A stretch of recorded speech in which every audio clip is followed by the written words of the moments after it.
Shalom Bapak Ibu yang terkasih di dalam nama Tuhan kita Yesus Kristus.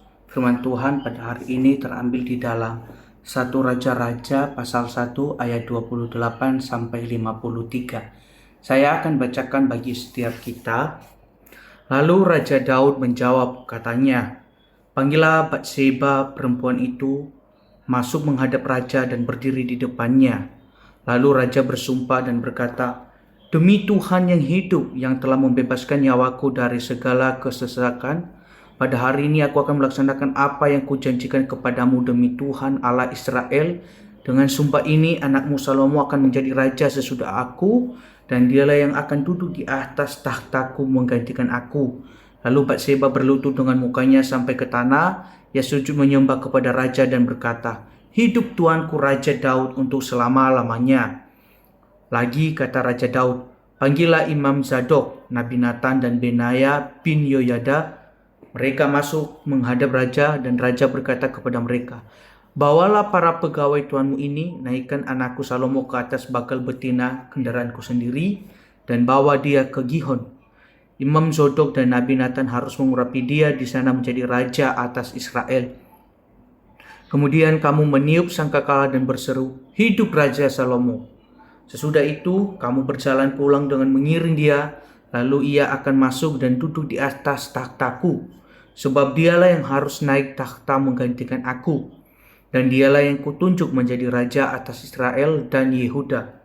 Lalu Benaya bin Yoyada menjawab raja, "Amin. Demikianlah kiranya firman Tuhan Allah Tuanku Raja.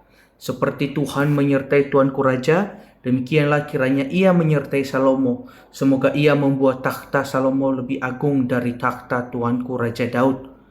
Lalu pergilah Imam Zadok, Nabi Nathan dan Benaya bin Yoyada dengan orang Kreti dan orang Pleti.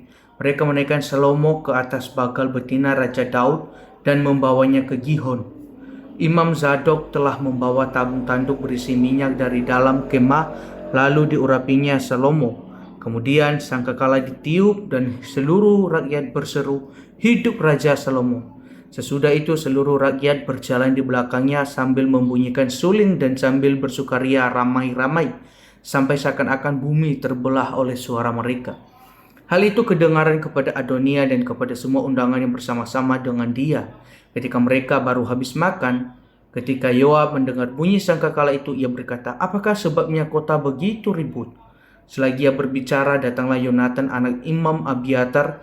Lalu Adonia berkata, "Masuklah, sebab engkau seorang kesatria dan tentulah engkau membawa kabar baik." Tetapi Yonatan menjawab Adonia, "Tidak, Tuan kita Raja Daud telah mengangkat Salomo menjadi raja. Raja telah menyuruh supaya Imam Zadok dan Nabi Nathan dan Benaya bin Yoyada dengan orang Kreti dan orang Pleti menyertai Salomo, dan mereka menaikkan dia ke atas bakal betina raja. Imam Zadok dan Nabi Nathan mengurapi dia di Gihon menjadi raja, dan dari sana mereka sudah pulang dengan bersukaria sehingga kota menjadi ribut. Itulah bunyi yang kamu dengar tadi. Salomo sekarang duduk di atas takhta kerajaan. Juga pegawai-pegawai raja telah datang mengucap selamat kepada Tuan kita Raja Daud dengan berkata, "Kiranya Allahmu membuat nama Salomo lebih masyhur daripada namamu, dan takhtanya lebih agung daripada takhtamu." Dan raja pun telah sujud menyembah di atas tempat tidurnya. Dan beginilah katanya, "Terpujilah Tuhan Allah Israel, yang pada hari ini telah memberi seorang duduk di atas takhta yang aku sendiri masih boleh saksikan." Maka semua undangan Adonia itu terkejut, lalu bangkit dan masing-masing pergi menurut jalannya. Takutlah Adonia kepada Salomo, sebab itu ia segera pergi memegang tanduk-tanduk mezbah. Lalu diberitahukanlah kepada Salomo, ternyata Adonia takut kepada Raja Salomo, dan ia telah memegang tanduk-tanduk mezbah serta berkata, "Biarlah Raja Salomo lebih dahulu bersumpah mengenai aku, bahwa ia takkan membunuh hambanya ini dengan pedang." Lalu kata Salomo, "Jika ia berlaku sebagai kesatria, maka sehelai rambut pun dari kepalanya tidak akan jatuh ke bumi.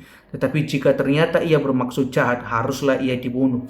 Dan Raja Salomo menyuruh orang-orang menjemput dia dari mezbah itu. Ketika ia masuk, sujudlah ia menyembah kepada Raja Salomo. Lalu Salomo berkata kepadanya, "Pergilah ke rumahmu."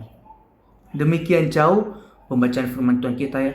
pada pagi hari ini. Bapak Ibu yang terkasih, tema perenungan kita hari ini adalah Salomo diurapi menjadi raja.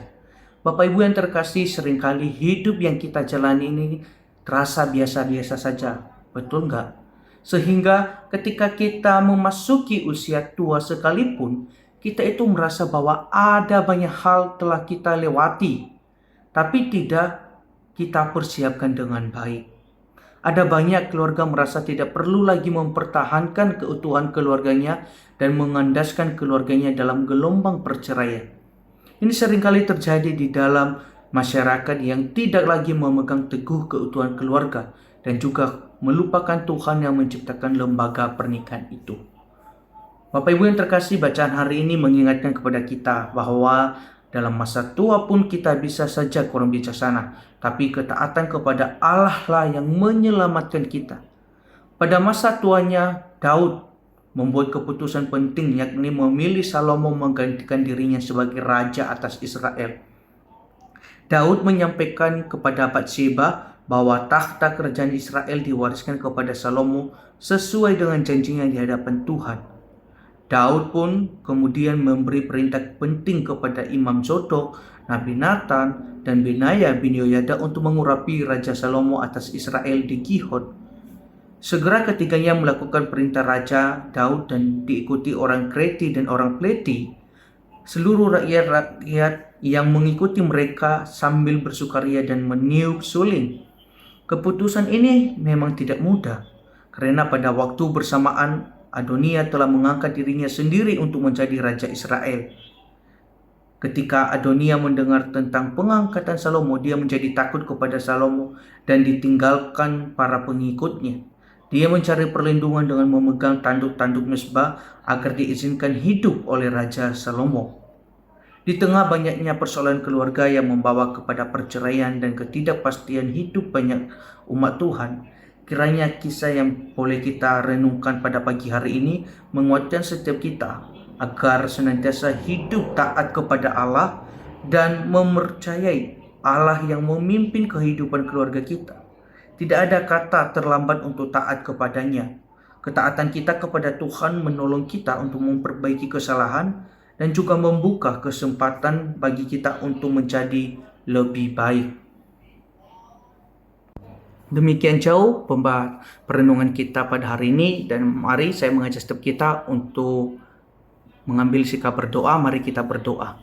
Bapa di surga, kami bersyukur Tuhan atas kesempatan yang sangat baik pada hari ini kami bisa merenungkan firman-Mu, dan kiranya apa yang boleh kami renungkan pada pagi hari ini sungguh-sungguh mengubah setiap hidup kami, khususnya di dalam kami mengaplikasikan firman Tuhan yang boleh kami dengar dan kami lakukan di dalam hidup kami.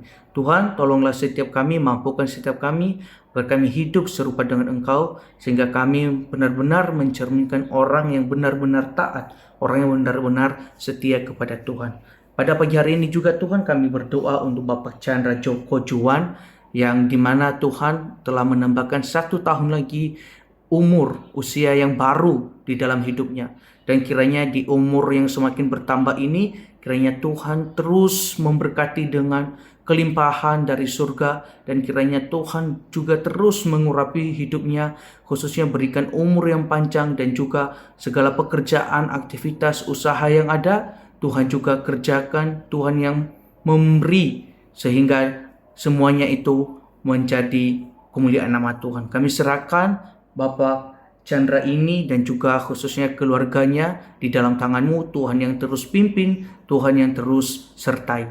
Dan khususnya Tuhan, sepanjang hari ini kami serahkan dalam tangan-Mu. Kami akan melakukan segala aktivitas kami, kiranya Tuhan menolong dan memberkati setiap kami.